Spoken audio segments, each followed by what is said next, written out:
Hi, everyone. Welcome to Office Hours. If you are watching on YouTube, you'll see a little link down below. You click on that, and you'll end up in Zoom.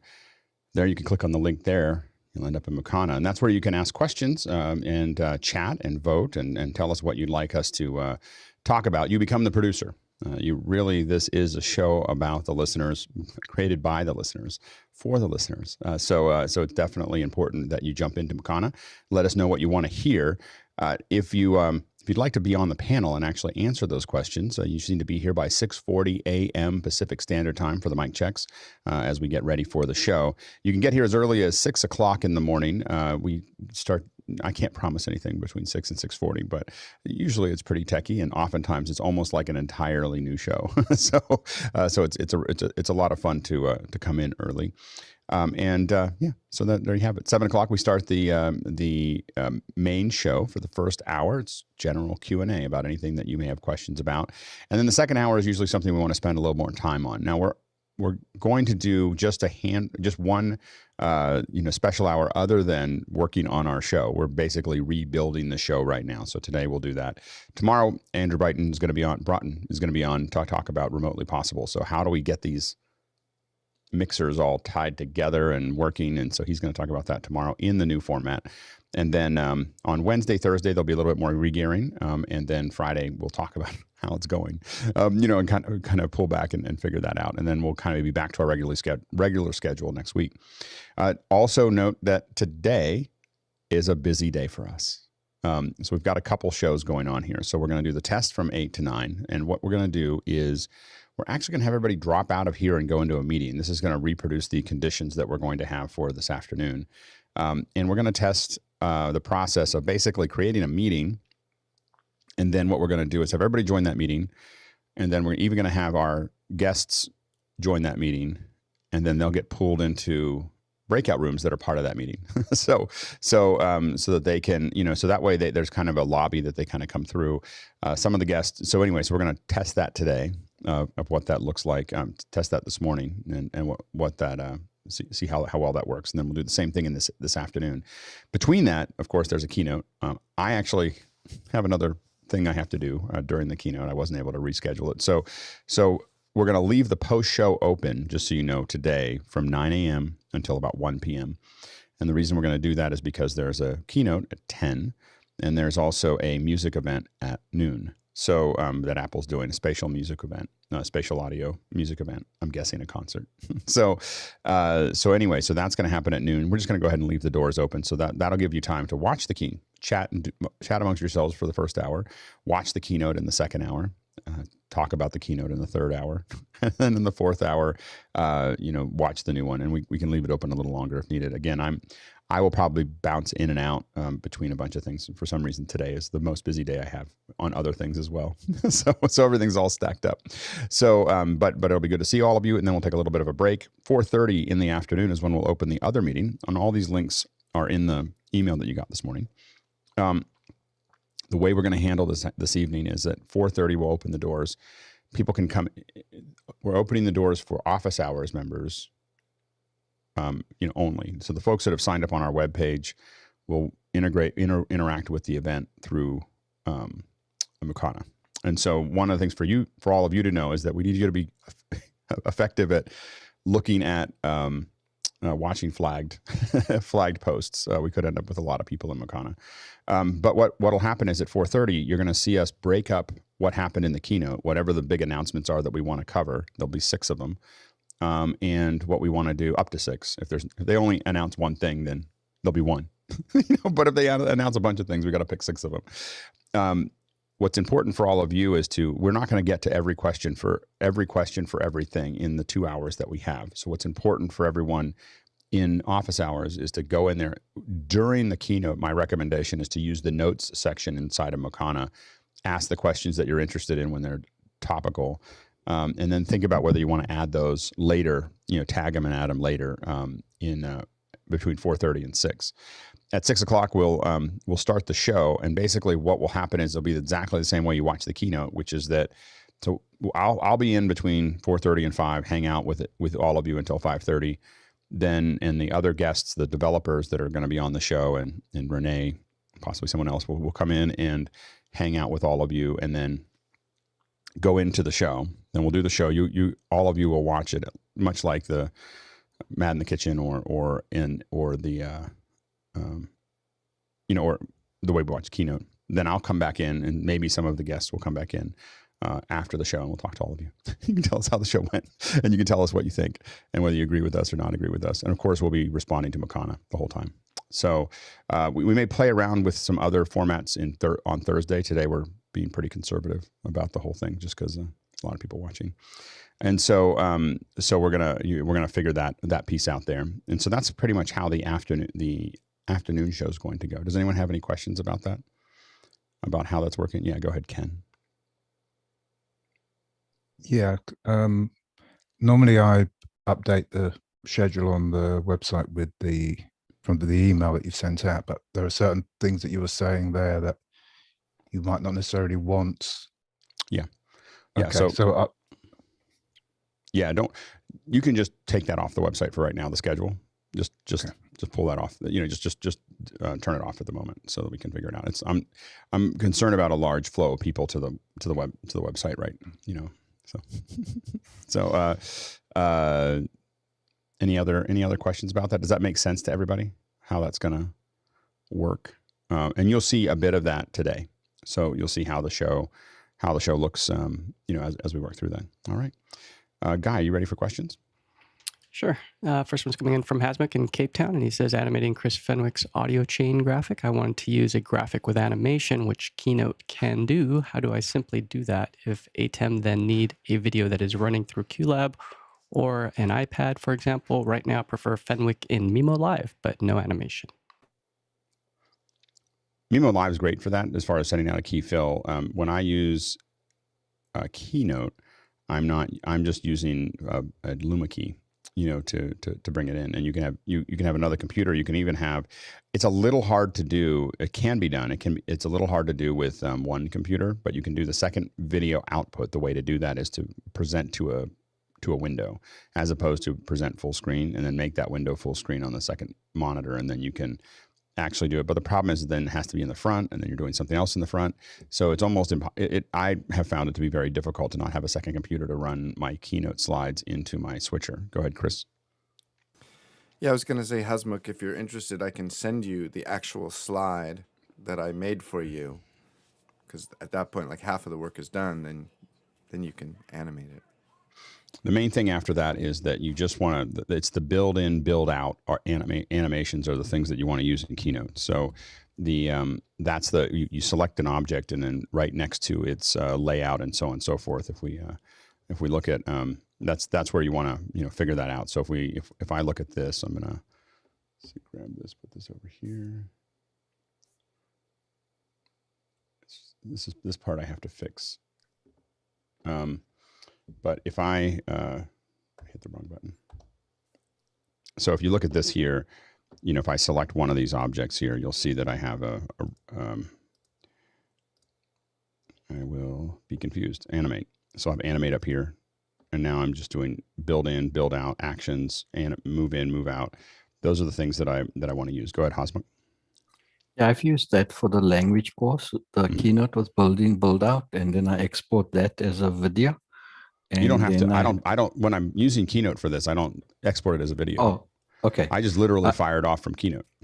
But then, then you need to play Keynote on a second computer to feed that into your ATEM.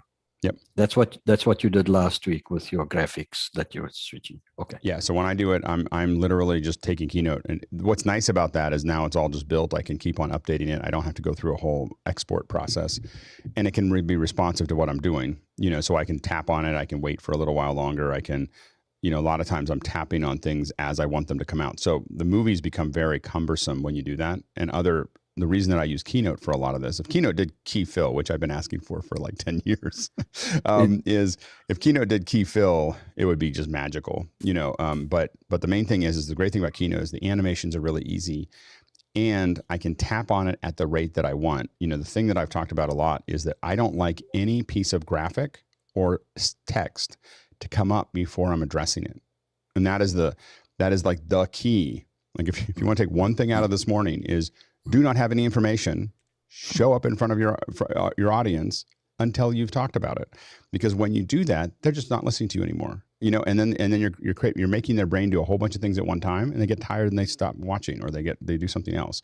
You have to keep everything topical. Everything comes to you as you talk about it, and then the moment you don't need it, as soon as that thought disappears, as soon as you're on to the next thought, get that stuff out of there. You know, and you know, like get it out from under them. It's just Keynote. You know, Keynote is great. PowerPoints are, you know, can be good too, but people just use it horribly.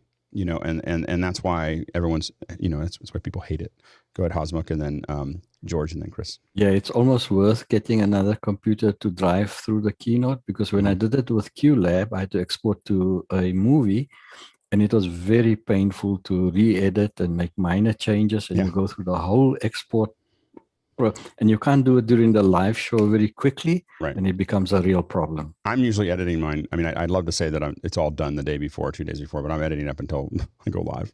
Like, oh, I don't like the way that one, like, because I'm picky. I'll be like, I don't like the speed at which that word came out. You know, like, and so I'll go back and hand tweak it. I want these things to go together. I want these things to, you know, those types of things are all pieces of it. And by the way, Saturday, on the education hour, we're going to spend about a half an hour. I'm just going to build one slide that has all the things that I use, that I use regularly in Keynote, so that all of you can, you know, at least see what those things are. Go ahead, George, and then Chris. I guess that's why I asked this question last week. I guess it wouldn't be difficult to replicate this presentation on the outside, but you would have to have a setup at the venue you're going to. So Hasmukh, I guess that's, and I just wanted to throw it in there. It's kind of, you know, you would need to have a setup for that at the venue you're going to. Yeah, the venue I go to from now on, probably for the rest of my life, is right here. Like, I'm not going to any more venues. So I know that you have other people that are still doing these little hybrids, but the I'm not. I've done one in the last 5 years, and I've decided I'm never showing up in person again to an event. It's like to speak. You know, I might show up everyone, but that's part of my past. Go ahead, Chris. Was that one event Justine's last January? Yeah. So the thing about and by the way, the event itself was great, and Justine, of course, is amazing. That's why I did it. That's why I came out of my cave, was because it was Justine. But the AV experience was so bad that I was like, I'm never doing that again. Like, because I have much better equipment at home than what you get for anybody who's spoken at one of these events. The AV is just really bad. You know, like, it's just always poor quality. Then you have very little time to set up and test, and it's just always like this huge frustration. And so I've just realized I don't have to do that anymore, because of COVID, all these locations now have lots of bandwidth. So I can just show up on a big screen somewhere. I don't need to do that. Go ahead, Chris.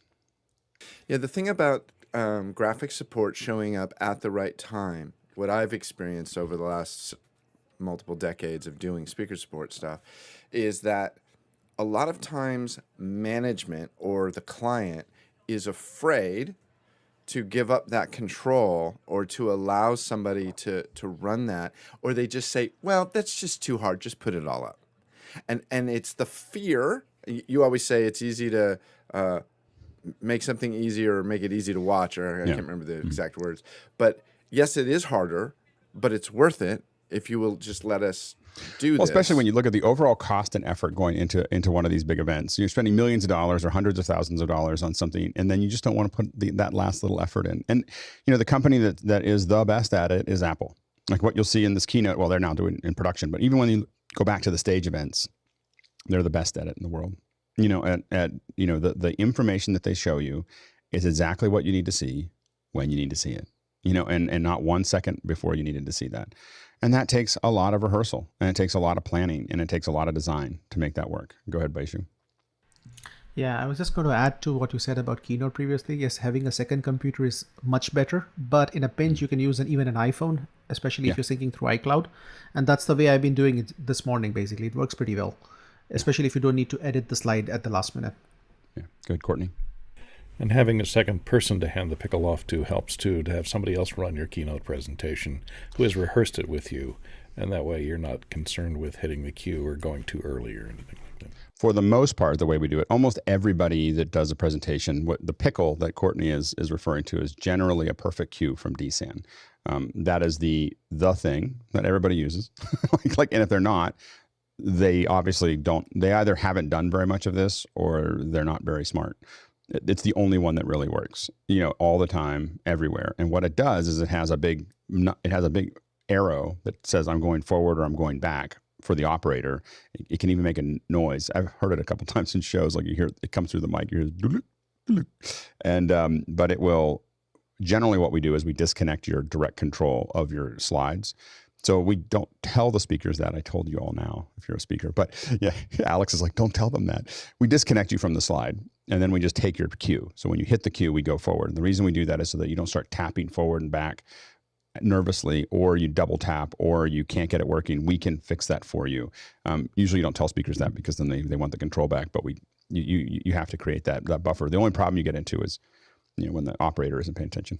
then that most of the time when the pickle isn't working or the thing isn't working, that's because the operator isn't working. That's not the pickle's fault. Anyway, next question. Next one's coming in from George Kennedy Jr. in Washington, D.C. And he says, Showtime's pay-per-view fight was a mess last night. Server crashed every 5 minutes. On major events, how do planners prevent or ensure servers stay alive? My guess, someone had a good idea to do it differently. There are ways to do this well.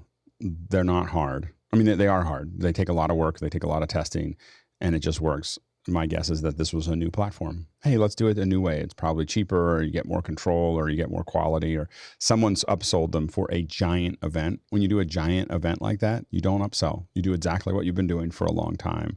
You don't change anything. You don't make anything new. You just do the thing. And obviously that's not what they did. Go ahead, George. Obviously, we spend so much time in office hours talking about tech. And obviously, as one that's been in office hours, it's just hard for me to watch what happened last night. And then to have the Showtime Twitter delete every tweet and then repost it again, they never try to solve the issues. So I think, obviously, everyone want a refund from Apple or wherever else. But yeah, I guess my question is that was it correct? So here's what could have happened, and I don't know what happened, but one of the things that's happened with these high volume events is, number one, is the origin is over subscribed. So that's the symptoms of what happened last night. Could have been an origin over subscription, which means you're rolling your own, because if you give it to Akamai, it's never going to happen. If you give it to AWS, that's never going to happen unless you really screw something up. And then the other thing that can happen is that you can make too many requests from the web page that might be supporting it. And that can also cause a bunch of issues on the back end for the stream. So the stream may fall apart for everybody, not related to the actual stream, but related to a web interface that is asking for too many things at one time. Jeffrey? I think you're right, because hold on. Go ahead, Jeffrey. So the Apple TV app was crashing and the web interface also was crashing. So I think you're right on that point. Well, it could be, but it could be the web interface asking for too much, but it also could be an origin that was overloaded, or, the little things are like things like the segment size is too small. So like when you do something this big, one of the things, if you were doing it through Akamai, for instance, if the segment size is too small, it has to write a lot more, to keep those segments, or if the stay alive is too long, that means there's a lot of stuff being held up in the edge. And so a lot of people want to do 2-second segments, and really at a level that high, we would go to 6. And that means that it's not quite as responsive at the very beginning when you jump on, but it's a lot at that level. It is a lot less data, for the network, and it causes a lot less congestion just to change the segment size for a higher volume. And because these aren't volumes that we see. I mean, even on YouTube. I mean, if YouTube is cute with 100,000 viewers or 1 million viewers or something like that, but when you get into the multi-million viewers, little things like that make a huge difference. Go ahead, Jeffrey. Yeah, and you got somebody like Logan Paul who's got a love-hate relationship with the world, and you got people coming, and you got DDoS, probably hackers trying to get into the streams and things like that. And again, I think that's probably less of an issue as much. These systems are they're attacked all the time if they were using a traditional backend. A lot of folks in the past, one of the things that's been hard is a lot of folks in the past used MLBAM, which is the MLB support, but that was taken away when Disney bought them. so a lot of people have had to kind of rebuild how they do these things, because MLB's infrastructure is the best in the world. I mean, they have like 8 CDNs that are serving everything, so to make sure that nothing happens. Next question. Next one's coming in from Hasmuk in Cape Town, and he says, sorry, another Telestrator question. When Alex showed Keynote last week where he was clicking through the slideshow, where was Keynote being played? On another computer that fed the switcher as a luma key? Yeah, so that I kind of answered that, but that's from an iPad that goes in as an HDMI input. It's going in DSK 1. My Telestrator is in DSK 2 so that I can draw over top of it. DSK 2 sits on top of DSK 1. Or downstream key. Sorry, everybody. That's what DSK is. But that's, yeah, so those two together. And I will say that those two together are kind of it's really powerful for presentations. Next question. Another one in from Hasmuk, and he says, so can we go over again to the various meetings and webinar links? All office hours regulars need not sign up for the global site, right? At 8. Everybody will jump into a meeting, post-show link to watch Apple event, watch in WWDC, another meeting link for OH regulars. All others will get a Mukana link. Sorry. Yeah, it's complicated. We're integrating. There was a lot of discussion about it over the weekend about exactly how we had a plan, and then Shannon dug into it in detail, and we realized that it was probably not a great plan. So we, restructured it over it, and some of it had to do with that. We've taken a lot of ground in the second hour, but we haven't taken all the ground yet. so we want to make sure that we're playing a little safe tonight. So what we're going to do is we don't want necessarily people who, you don't have to do anything as an office hour member. You don't have to do anything with the web page other than you can view it there. But the main thing you won't to hang out in a Zoom together watching the show the way you'd watch the keynote or whatever is just something you'll do. And that's the 4:30 link, or that's the afternoon link that I put out. And then, but you'll be in Mukana with everybody else. And it's not a huge number right now, but it may get tweeted out a couple of times here today. So there could be 1,000 new people that come into Mukana, that are maybe not, maybe only 300 new people or 500 new people, but it could be 1,000, 2,000 people that come in. And so we just have to kind of, our job or your job, I'll be on the show, is just to police that a little bit. We don't have to get over officious. So people are being a little snotty, it's fine. But if people are problematic, there's a flag button that you'll notice in Mukana that we don't use very often. And you just need to flag them because we can see them on the back end when they're flagged, and then we can just drop them out of the event. And then they'd have to find another login to log in. That's why that login exists for Mukana, is just so that we can kick people out. So anyway, so that's the, you'll have that discussion. Again, you have the advantage in office hours of being here, of watching this, knowing that it's happening. When we open it up at 4:30, your job is to put questions in and tag them into the 6 channels, and then vote on all of them. So it's really your show in a lot of ways. And then we're going to have other people come in. They're going to be able to ask their own questions and vote on stuff that they like, but they're coming in kind of secondary to what we're doing, what our group is doing. So it's kind of a 2-tiered process, but that interaction is a little complicated. We hope that some of them stay and join the community, but I don't want to try to have them mix into the meeting itself directly. So that's kind of what we're doing there. So next question. Next one's coming in from Paul Valhus in Austin, Texas. And he says, I see Facebook is now promoting this. With Facebook Wi-Fi, you will get features that will help attract more visitors to your business. What is this, and why would you use it? Well, they're trying to build a network of a connection network. That's what Comcast does. The idea is to make sure that if you're on, I think my guess is that you're trying to set up a situation where if you're on Facebook, you can always get connected, and so I think that's the goal there, so that people can have a good connection to Facebook all the time, and it's not eating up their cellular. That's my guess there. Same way that AT&T puts stuff into Google and so on and so forth. Since no one else is raising their hand, next question. Next one's coming in from Rupert McRae in Dallas, Texas. And he says, is it true that Zoom mobile client, whether on iPhone or Android, will only ever send 360 into a Zoom meeting? I feel like we've gotten higher resolution than that, Taylor. I don't know the answer for a fact, but if I had to guess, I would say it's all based on bandwidth. And typically, until we get major into 5G, I'm thinking because of the lower bandwidth, it's probably why you're not getting that quality. We should test that, because I think that we've had for Mad in the Kitchen, we had overhead cameras that we were using that client. man, it didn't look like 360. I mean, it definitely looked a lot sharper than 360. So at least 720. But it's something that would be easy to test. Is someone come into a client, have them start talking, and have us look at what we're getting. One-to-one, not in this meeting, but yeah. Go ahead, Leland. Yeah, 720 was kind of the standard with Zoom for the longest time until COVID hit, and they had to reduce the resolution due to the server loads. So right. I'm sure as they continue to build infrastructure, that resolution will continue to advance. Yeah, absolutely. Next question. Next one's coming in from Leo Mindell in Pinner, UK. I am looking to buy a commuter e-bike, and it has to be foldable. Any recommendations? Yeah, go ahead, Stuart. Helmet. Always buy a helmet first. Okay, great. Jesse? So out of the UK, one of the premier makers of folding bikes is Brompton. And Brompton has just come out a couple years ago with a folding e-bike. So I would definitely look at that. It is a little bit on the pricey side in that it's $3,500. There are other companies. I actually have an e-bike, but it's not folding, from a company based out of Seattle called Rad Power Bikes. And they have one that is $1,500. What you get with the Bromptons is they tend to be lighter.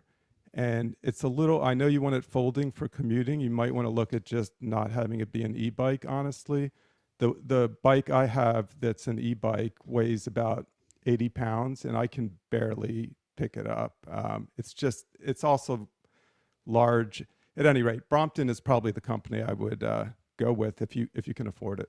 Go ahead, Carl, and then Charles. Relatively quickly. It's a little outside of our main thing. Yeah, go ahead. So the Rad Power Bikes, yeah. So that's what I was going to say. So it has USB charging, so you can charge your phone on as well. 45 miles of range, and it's reasonably priced. Go ahead, Charles. On the extreme side of things, I would check out Grape, GREYP. It's not foldable, but the G12 does about 40 miles an hour if you're trying to get to work really, really quickly. And it's by the company that made the Rimac 1, which, if you guys know Top Gear, Richard Hammond drove one off the hill. That's the same company. Nice. Next question. Next one's coming in from Rupert McRae, and he says, do mobile data plans typically include or some download and upload in their data allowance limits, bearing in mind it's upload that it's important to us for streaming, or do different providers calculate this differently? Our experience has been they calculate it together. Your up and down is merged together, and it's just the total number. And they do have limits to all of it, but they don't separate those two things out. So if you're using a gig or 5 gigs or 100 gigs or whatever their limit is, once you hit it, you're going to get nailed. And things slow down a lot across the board. Go ahead, Tucker. Yeah, it can be a little bit more expensive, but going with something that has that's just a pay-as-you-go plan that just charges you for the data. One, yes, it is combined. It's just total throughput, both directions. But yeah, finding a pay-as-you-go option and then just passing that along is definitely the way to go. Yep. Next question. Next one's coming in from JJ McKenna. Sorry, Jeff. Jeff, you have something to add. I missed you there. If you're using tethering your iPhone to your ATEM Mini Pro to do streaming, that will hit that will hit your hotspot rather than your data plan. So I have unlimited data, but I have limited hotspot. Which may mean that it costs a lot more money, but may stay stable more often, for longer. So that's something for us to test if we had, let's throw $100 just leaving a hotspot on and see what happens. I've had good results streaming from my phone. That's great. Out in a field. That's great. From an ATEM Mini out in the field with a phone? ATEM Mini in the middle of our campus, around outside the library, around a fountain. Yeah, stream 2-hour concerts from my phone. Oh my gosh. Tucker? Yeah, I know with AT&T, at least in my region, with the unlimited plan, it's once you hit that limit of how much data, it throttles to unusable. So be really, really wary of that. Yeah. Next question. JJ McKenna says, how many of the various experiments from office hours would qualify as, quote, first events in the Guinness Book of World Records? I don't know. Leland? I can't say it was a first, but our virtual wedding for Phil Inger when we started office hours in the beginning of the summer of 2020 was kind of a one-off. So I'm not sure if it was a first. I'm sure other people have been married online before, but we brought 8 guests, an entire family, and people on boats from hundreds of miles away into the wedding that day. So it was kind of interesting. I don't know. I have to admit, I don't keep track of things like that very much. So, although when I was a kid, I used to love reading Guinness Book of World Records. I think when you realize it's kind of a marketing thing, you're just kind of like, okay. Next question. Daniel Goldstein in Washington, D.C. YouTube has announced they're going to migrate to Google Cloud. They're finally going to eat their own dog food as a selling point to compete with AWS. Do you think anything will change for us, for the general public? I doubt it'll affect us at all. I mean, I don't think they'd move if it was going to cause a huge disruption. They're just moving the infrastructure from one place to the other. I don't think it's going to be better or worse. No. Next question. Another one in from Hasbrook. He says, Alex mentioned a camera attending a meeting like cooking show could be joining the meeting from a separate computer. 3 cameras may mean 3 computers each in the Zoom meeting. Would HDMI splitter to each camera and then to ATEM be the solution? Yeah, and what I got, and I haven't had time to test it, is the monoprice. It's a little pricey, but the monoprice 8x8 matrix. So it's a 4K HDMI 2.0 matrix. It does 8 in, 8 out, and so you can define it's one box that will do. You could have up to 8 inputs that loop through it, or you could have 8 inputs and 4 output or 4 sets of outputs if you wanted to. To do that if you wanted, or 1 to 8 or 8 to 1, or not 8 to 1, but 1 to many. So I got that because I have a problem with the ATEM. Like, for instance, that trouble that I have when I show you my ATEM interface, the problem I have is that I need to have that on another monitor that's not moving around. And so I need to split that out, and I just have a bunch of those little splits that I need to do to fill my monitors, and so that matrix became important. But it's on sale right now for like $750. It's not cheap. Go ahead, Sky. Just trying to read the question differently. Is he trying to send out multiple signals out of his house? And if so, your bandwidth is your issue. No, I don't think his bandwidth is an issue. Go ahead, Hosmuk. Copy that. Oh, can't hear you. Yeah, double mute there, I think. Nope, still can't hear you. Okay. Oh, it's got wireless. Wireless isn't on. Oh, there's an air gap. Yeah, no, I had to walk away from the computer for a second. Sorry about that. Yep. Yeah. No, as I said, bandwidth is not a problem. 1 gig and 200 up, so that's not a problem. But I was listening to the show yesterday, just listening, and I think you mentioned that it would be very nice to have, let's say we have 3 cameras, each camera being an attendee in the meeting. Yep. So that the observer could decide which one to pin and which camera to watch. And then at the same time, you have all of those cameras going into an ATEM, so you can still cut the show in one feed. So that's why. So I thought about it yesterday, and I thought, okay, the only way to do it is probably get a HDMI splitter to do that. Yeah, and that's why I'll let you know how this one goes. I'll probably be able to test it a little later this week, but it's this matrix I think will solve some of those problems for a smaller kit. I wish there was a 40x40 HDMI matrix now, or HDMI router now that we have it. It has really revolutionized, I have to say, my desktop work, because I was going through a Constellation before, and the conversion of HDMI devices to SDI and then back was creating 200 milliseconds of latency. And that was really problematic. And so being able to do it directly is much more responsive, and it's great. I do think that what we were talking about yesterday for everyone listening is that the idea that we would be able to, the viewers for the next generation of what we did in Mad in the Kitchen, will be able to build their own multi-source with lots of inputs. If there's enough bandwidth on the far end, we just send them all the feeds, and they can watch whatever they want. Like they're not, we can still build a passive feed that you can just watch. Like, here's a show. We're cutting between all the cameras. We have graphics. We have other things.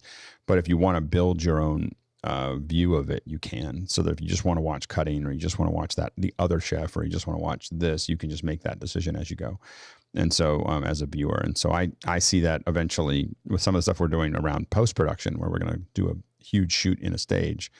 That could be literally 20 people in the 20 cameras in the thing will just be cameras. And then the users just sit there and just decide. And then what we're looking at is using the interpretation options inside of Zoom to feed multiple audio feeds, so that you can, if you want to just listen to the director for a while, or to the gaffer, or to the to someone else, you can just be clicking through and listening to them. So that's kind of what we're playing with. Next question. Next one's in from JJ, and he says, what determines the import of, quote, international films before introduction to the U.S. market, such as Medicus or Perfume, The Story of a Murderer? Sometimes films like these aren't available in the U.S. market for a couple of years after initial release. It's all about licensing. Go ahead, Carl. Yeah, that's right. So distributors in America have to get the licensing and have to put it through the regular regulation for getting it PG, that kind of stuff. So getting it rated in America.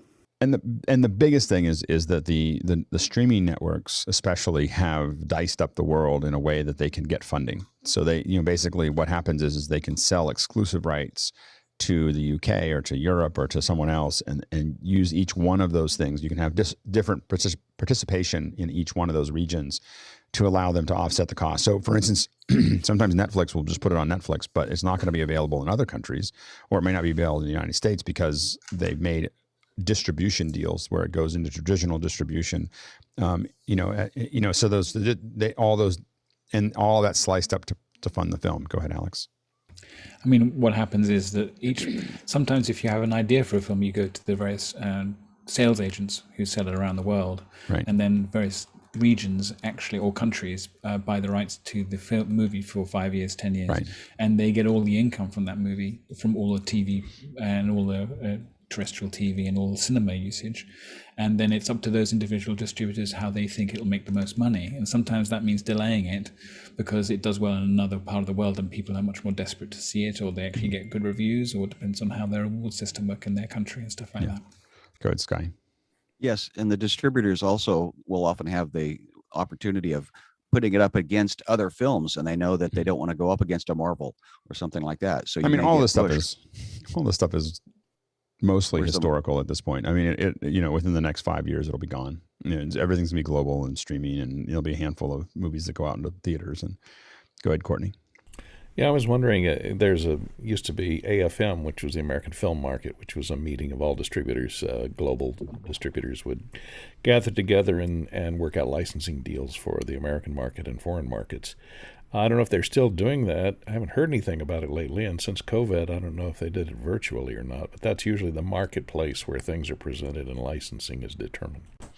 Yeah, I mean, for the most part, COVID has broken through a wall that was already weak. Things were already moving towards streaming, and now it's completely moved that direction. And so, we're going to see a big shift in the way movies are done, and because a lot of times in general, most of the companies we've been talking to are moving towards series on their streaming networks is much more predictable and in the long term profitable than a 2.5 hour risk. So that's kind of how a lot of that stuff is starting to lean. So there'll still be movies, but there won't be as many, and they won't need as many screens. Next question.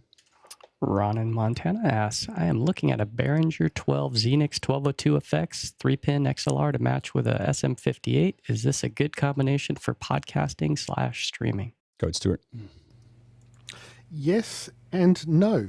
The no part is that particular model doesn't have a USB connection, so you can't plug it straight into your computer and what have you. The yes is yes, it's a good basic mixer. It's in the same family as the XENYX 1222 that I'm using right now, with a Behringer C1, which is sort of their 58 equivalent. Personally, I think there's too much crosstalk across the channels in that, and you should look for one of the newer Behringers after the purchase of, is it Mackie? Which are Midas. Reported to be better quality. Yeah. No, so the newer ones are likely to be better. Leland, real quick. Yeah, that newer one is the UMC 404 HD, which has the Midas preamps in it. So you want to go take a look at those. There's a 2, a 4-channel, an 8-channel, and a 12-channel available. Next question. Oh, sorry, Carl, I missed you there. Go ahead, Carl, real quick. So you want to avoid the FX, so the USB, as Stuart said, the USB 1202 USB is the only one that's going to have USB. The FX is pure analog, no USB at all. I can't wait until we can do Carl's things for every single question. All right, next question. Jasmine Lee from Singapore says, playing a video into Zoom webinar using an ATEM Mini Extreme ISO, and the light blue background looked washed out and everything else became overexposed. Any idea what might be happening and how to fix it? Thank you. You have to preview it in Zoom. Zoom's doing its own gamma shift and its own contrast adjustment. Its attempt is to make the average person look a little bit sharper and a little bit more visceral, like it's doing it. So they're kind of goosing the colors and kind of moving things along with the. So that's what's happening in Zoom. So you have to preview it there. So you have to push it into Zoom and always look at it there, and then you make your color correction. Like my color correction for this looks kind of washed out for me, and then it looks okay when I hit Zoom. So that's the thing that you have to think about there. Next question. Rupert McRae says, when bonding multiple cell connections with something like a Pepwave and the right backend hardware, how does the system handle varying latencies and jitter rates between connections? Any firsthand experiences?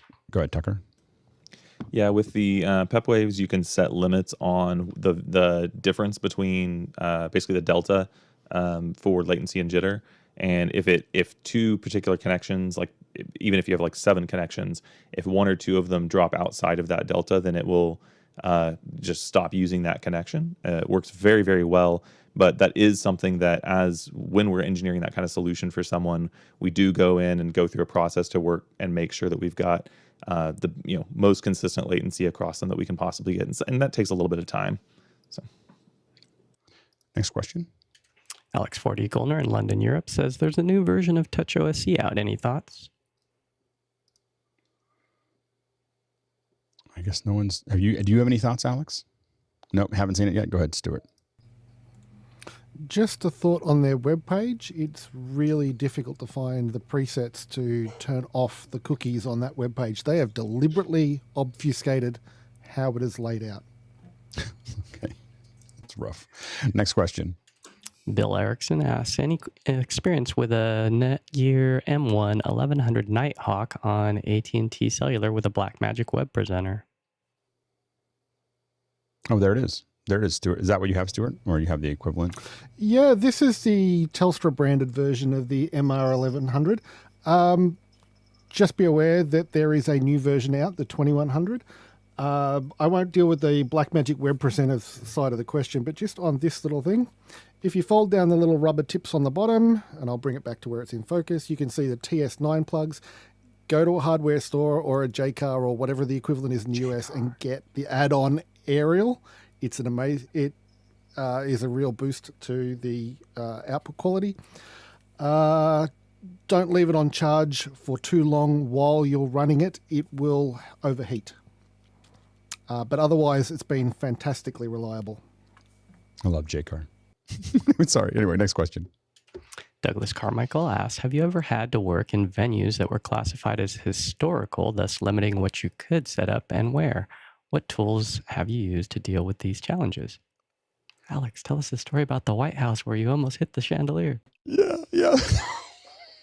We had to swing. I'll tell you real quickly. We were in the East Room, and we had built a 3D model, a very accurate 3D model of the East Room from some photographs and measurements, and so we knew exactly how high the chandelier is in the East Room. I think it's like 9 feet and 1 inch or something like that. And we calculated our truss to swing up. You build the truss laying down, and then a bunch of people just swing it up, and it was 6 inches under it. But from the angle, if you walk into the East Room, the angle that it's swinging up looks like it's just going to slam right into the bottom. And evidently, if you're wondering, the crystal at the bottom of that chandelier is $10,000. Yeah, so you just want to be really careful as you swing that thing up. But we missed it. But there were some pages that walked in, and they were like, as soon as they walked in, and they could just see this thing swinging up, and you see all their little papers just go like this, like they go, no, they're going to hit all the chandeliers.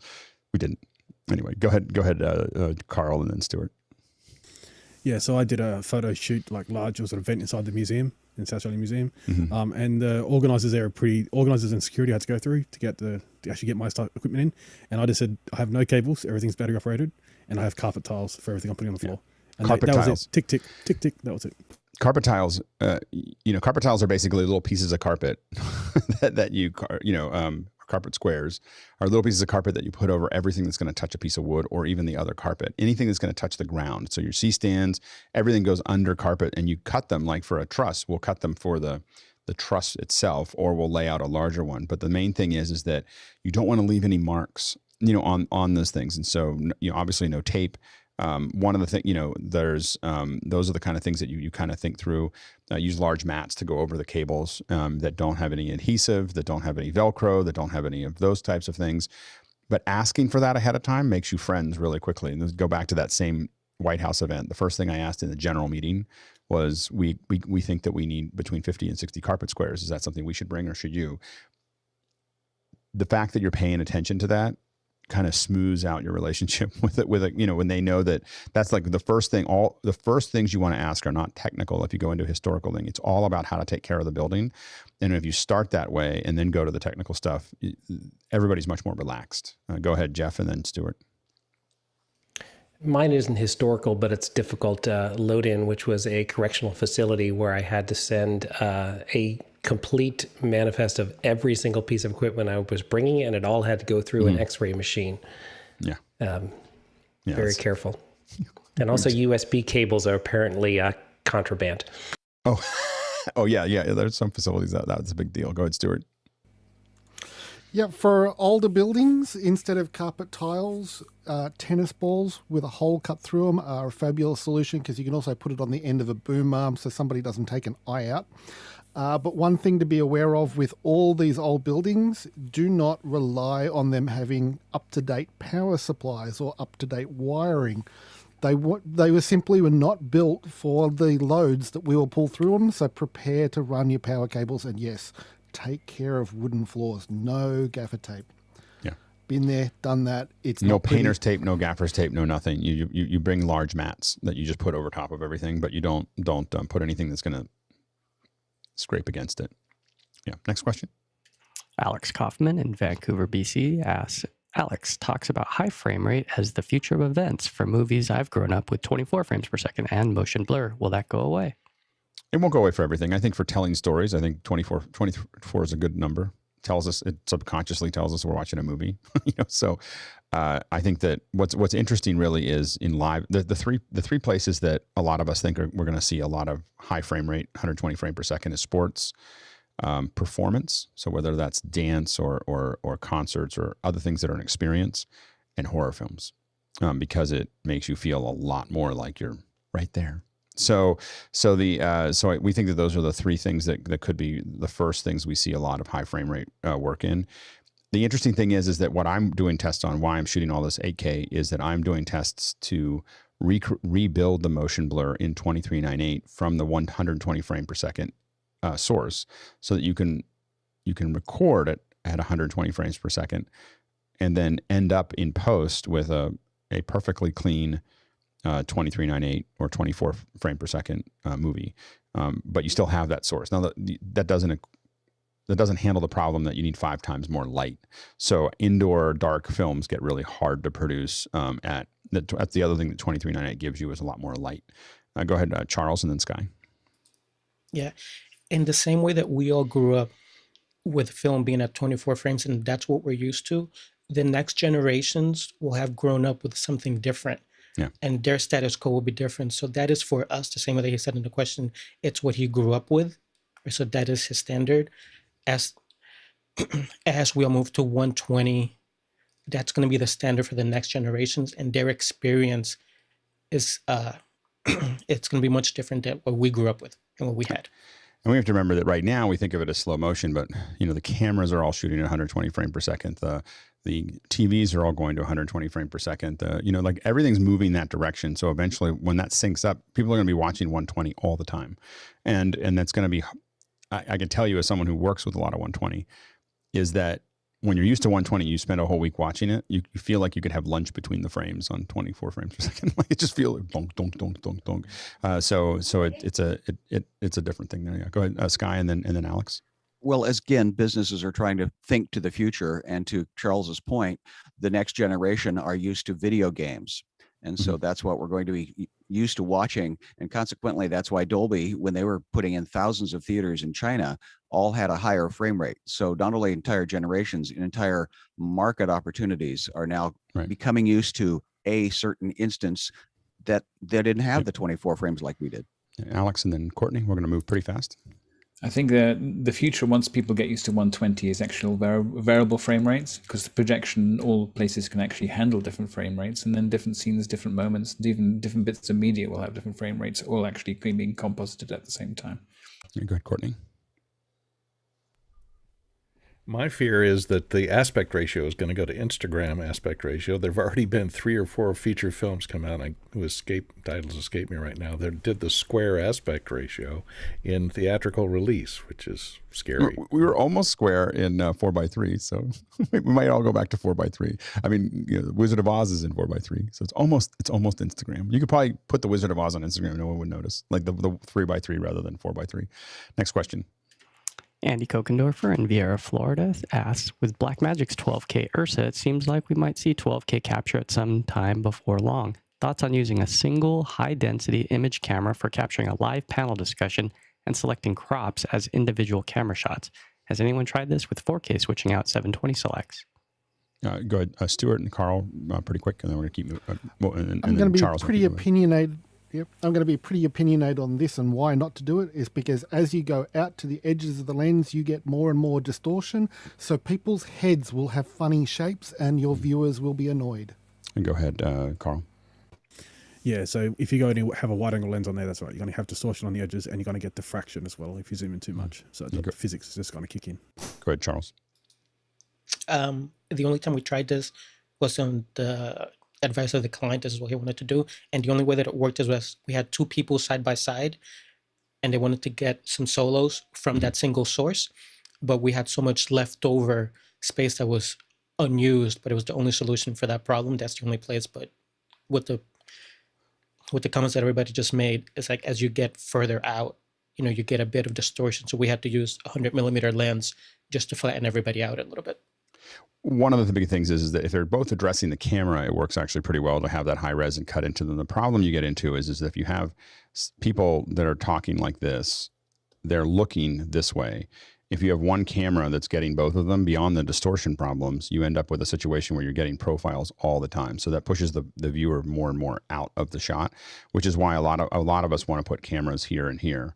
To make that work. Now so that you basically, I always want to see, if I'm going to do a multicam, I always want to see the far edge, the far corner of the far eye is how far I'm trying to pull that camera around when they're naturally looking at the people next to them.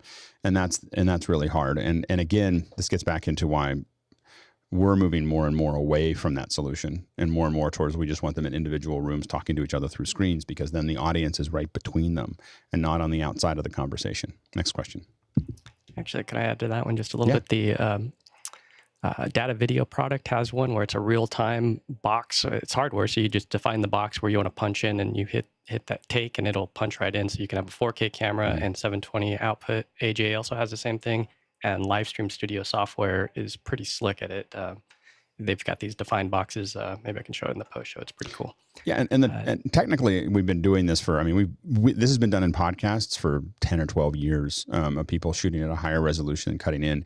My complaint with it is not so much technical. It's just really that I don't like looking at people's profiles. And that's the problem with any of the roundtables in a single camera. Next question.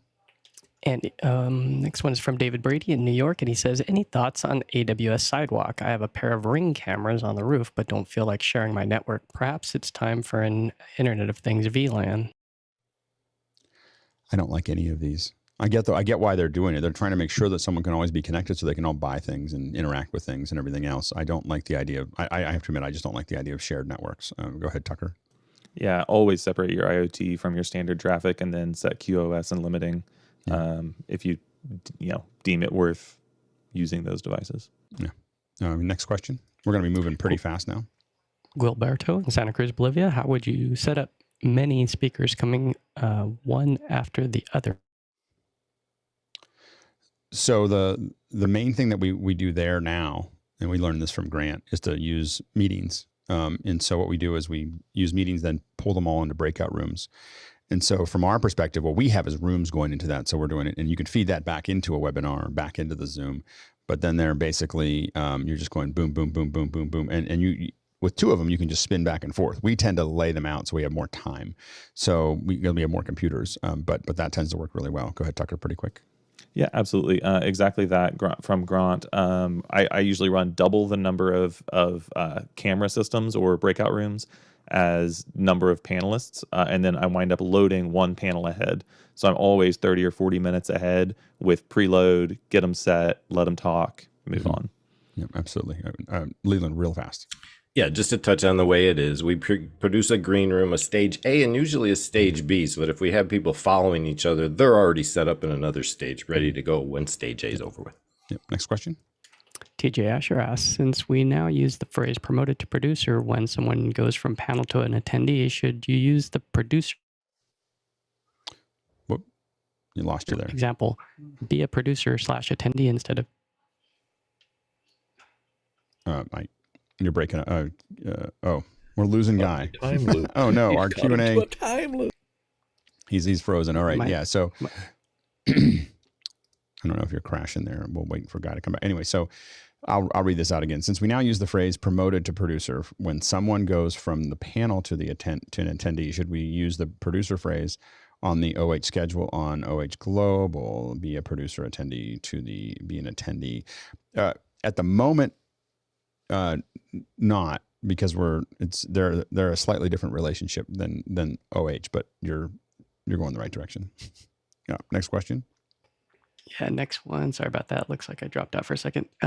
So Alex 4D Goldner asks, maybe second hour, but what new rules in Apple's app stores would placate or prevent regulators imposing changes?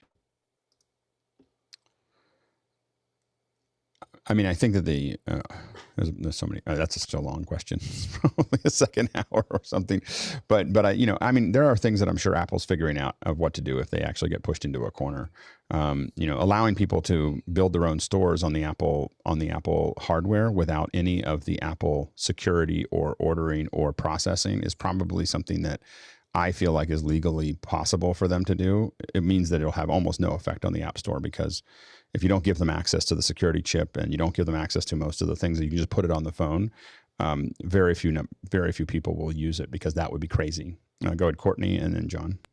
I think one thing that would go a long way to placate them was to give up in-app purchases royalties, and that would placate a lot of the complaints that they have. Yeah, they wouldn't do that. It would create chaos inside the app. That's the problem. I mean, because everyone would just give away free apps and then do free things. And the thing is, the machine has to work.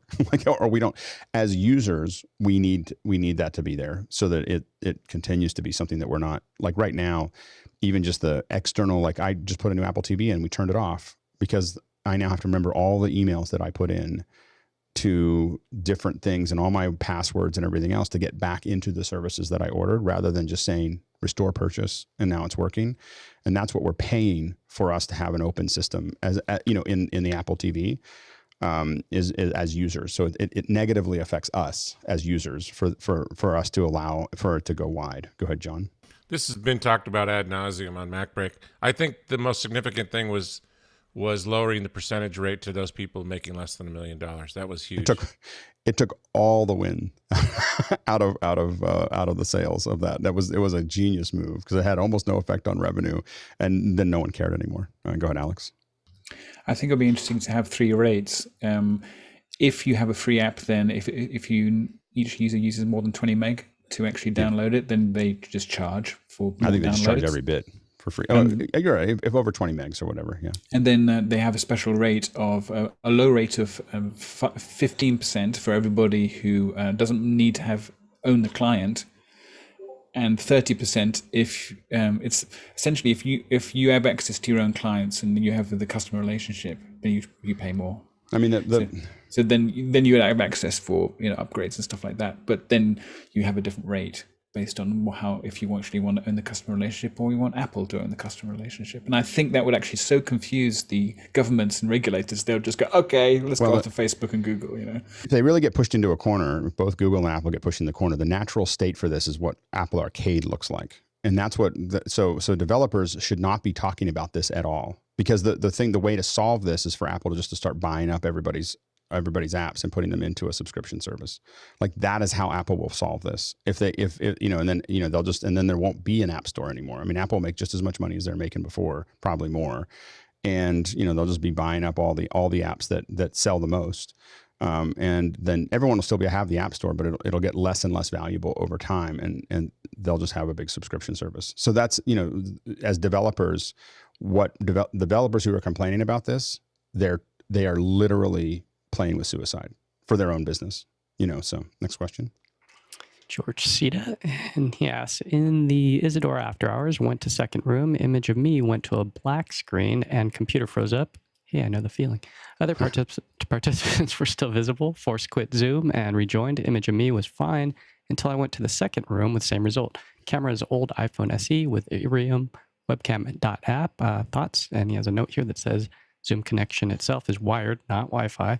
This is my normal setup for Zoom, which has worked fine, and I've gone into the other rooms in the past with no issues.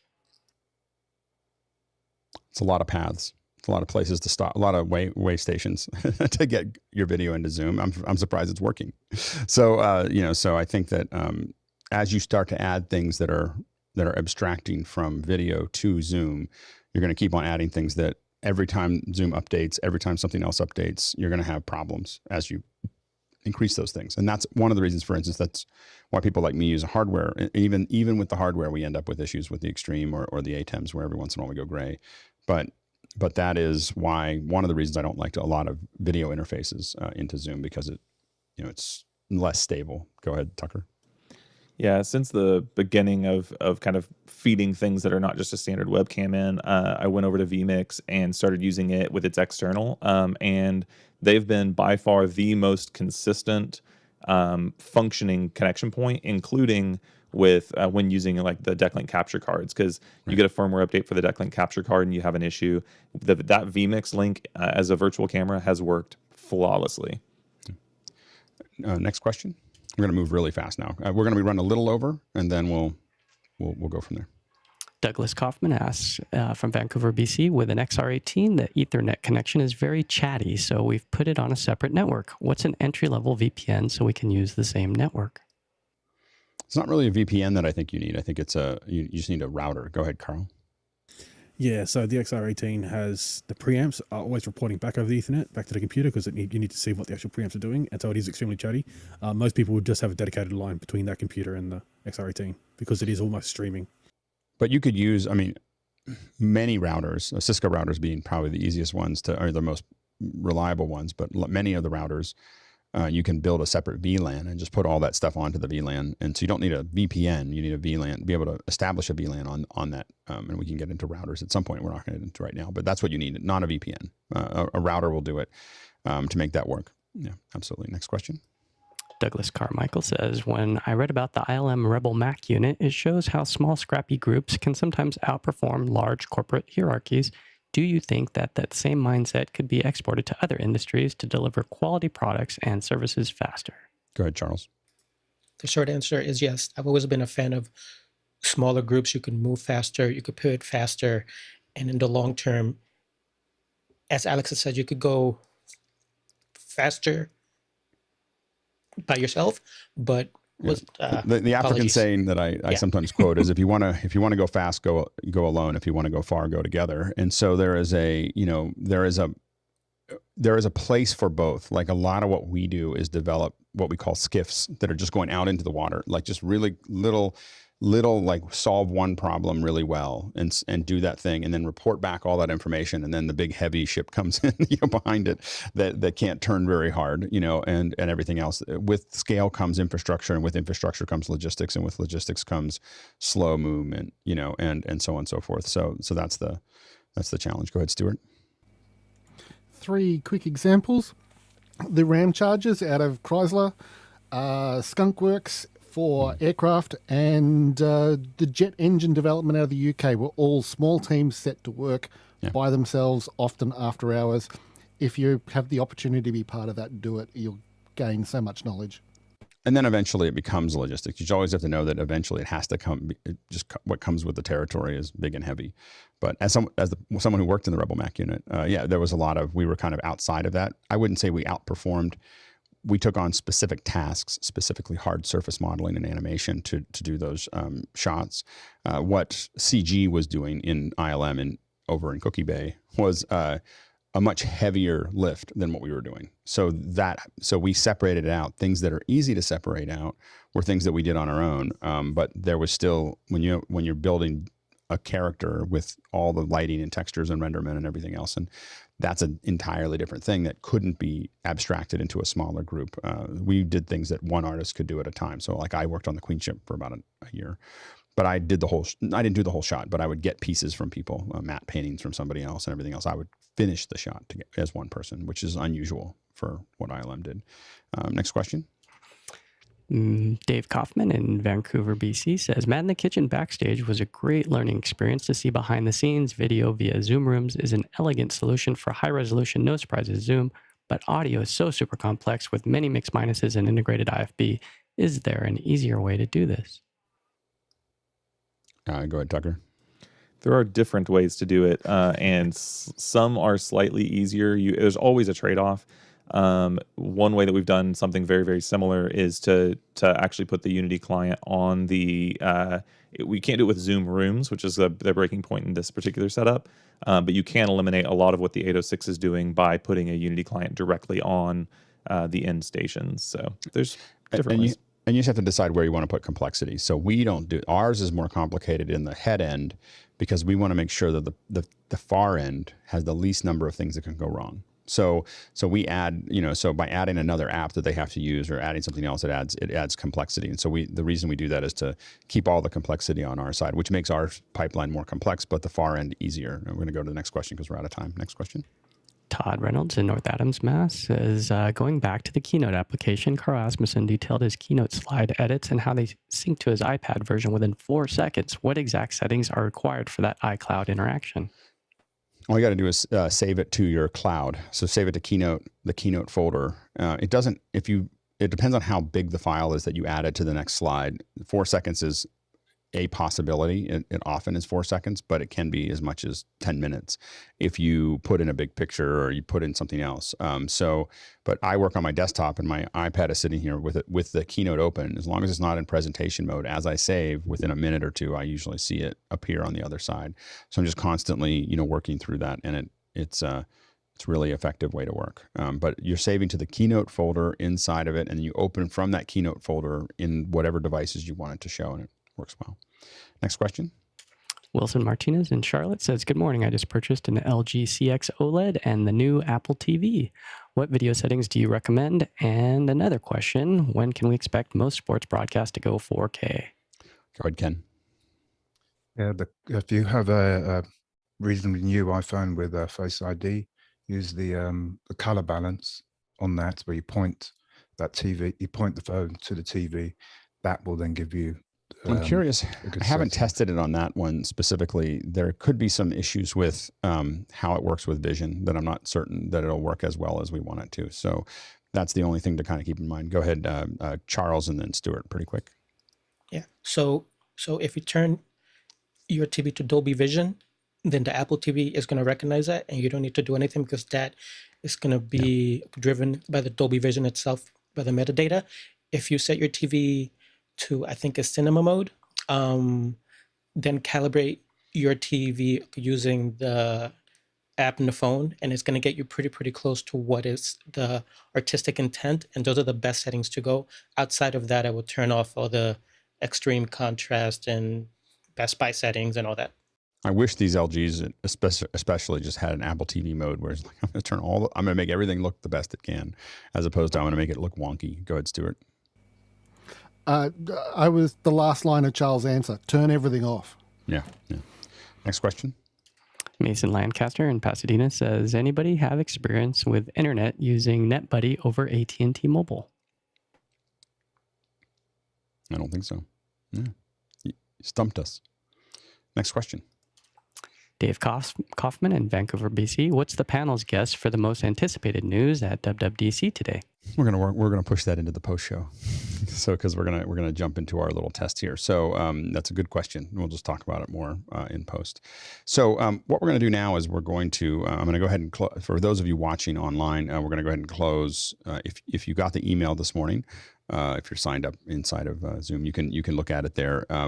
We're going to do a test of how we're going to start this show. So Basically, if you were one of the folks that volunteered before the show, we'll pull you in. Just everybody is going to the same link. So just go to the morning test link where everybody has to go to the same one. There's no special link. There's no nothing. Everyone goes to the same one.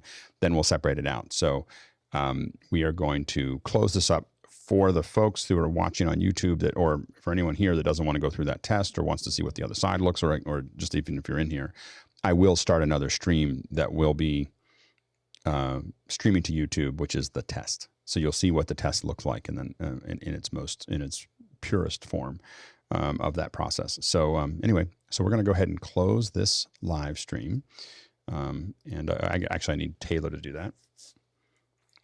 Okay.